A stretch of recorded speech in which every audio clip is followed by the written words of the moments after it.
The 2025 Baseball Hall of Fame class has been announced, with 3 legends from the Diamond getting enough votes to be inducted. One of those grew up right here in our region. Joining me today, former MLB pitcher, 7-time All-Star, and incoming member of the Baseball Hall of Fame, Billy Wagner. Thank you for joining me, Billy. First of all, how does that sound when I say that, Hall of Famer? Well, Kenny, thanks for having me. It's always good to be back on the show. But, it's, I don't know yet. It's still, hard to put Wagner and HOF and see that, when I walked through the hall and had my first, glimpse at that, you're walking in there with some people that you grew up just idolizing and seeing how awesome they were, and now to have your name up there with them, I mean, it's still not easy for me to see. Let me tell you, how nervous were you waiting on that call? I mean, you had to be like a long-tailed cat in a room of rocking chairs. I mean, this past week, waiting on that call to come in. Well, it was difficult. I mean, there's a long buildup of just waiting on that moment and being so close last year, and now fighting for that, that last, couple of votes. But, it was well worth the wait. It was very emotional, as everybody knows.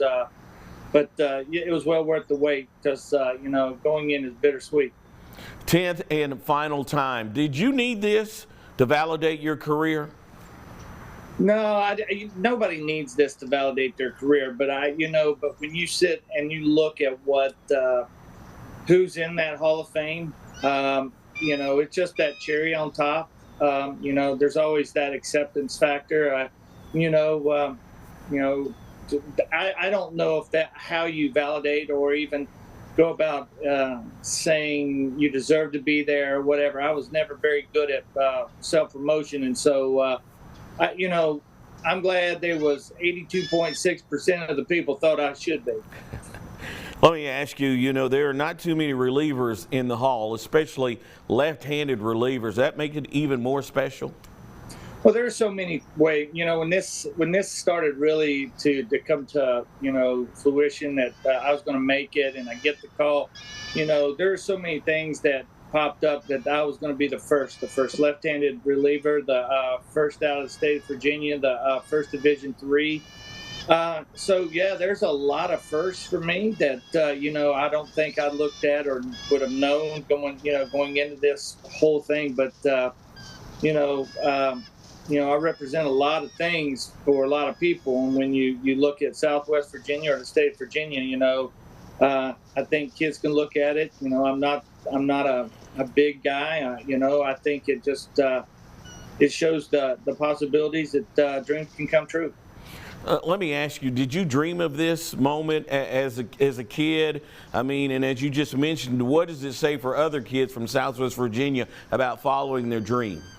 I don't know if this was something I was dreaming about when I was a kid, because I was, being from Southwest Virginia, football pretty much rules the roost. So, I think what allowed me to really have that dream was Coach Peary and a lot of the coaches and people giving me the opportunity and seeing a talent that I couldn't see.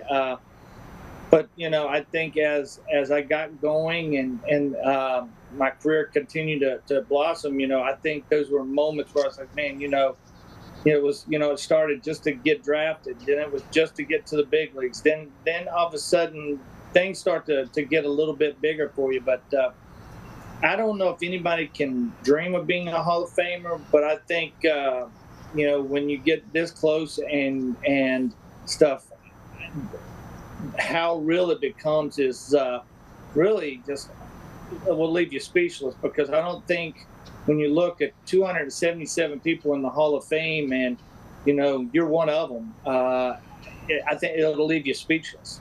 That's unbelievable, especially when you think about how many people have played this game since it started. Billy Wagner from Southwest Virginia, congratulations once again, headed to the Hall of Fame. You deserve it, buddy. Thank you again. Hey, thank you, guys. It's good to see you guys.